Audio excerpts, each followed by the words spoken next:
oldest bank robberies in American history, was carried out not by gangsters, not by professionals, but by a humble armored truck driver who decided he'd had enough of being broke.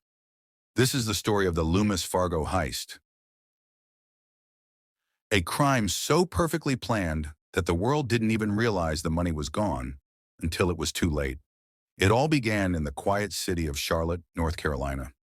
David Ghantt, a former U.S. Army veteran, worked as a driver for Loomis Fargo and Company, a security firm responsible for transporting millions in cash every day.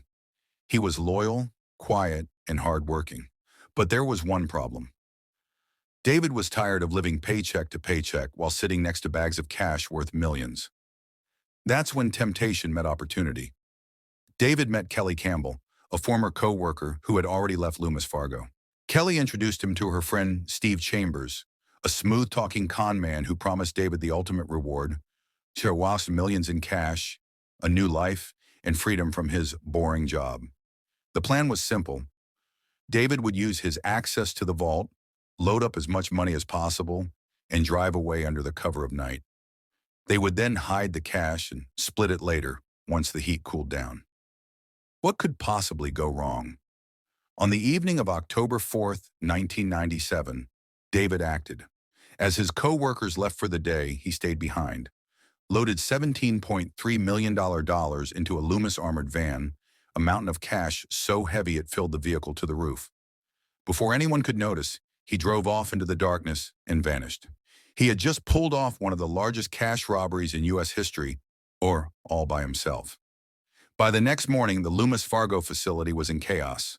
The vault was empty, and $17 million in cash was gone. It didn't take long for the FBI to realize this was an inside job. Meanwhile, David had crossed the border into Mexico, where hiding out in luxury hotels and living under a false identity, waiting for Kelly and Steve to send his share. But greed is a dangerous thing. Back home, Steve and Kelly couldn't resist flaunting their new wealth. They bought mansions, luxury cars, and jewelry, and filled their house with cash. Literally stacks of it hidden in walls and floors. Neighbors got suspicious, and soon the FBI was watching closely. When investigators traced phone calls between Kelly and David in Mexico, the whole operation began to unravel. In March 1998, after 5 months on the run, David Ghantt was arrested in Mexico. Back in the U.S., Steve and Kelly were also taken down. In total, 24 people were convicted for their roles,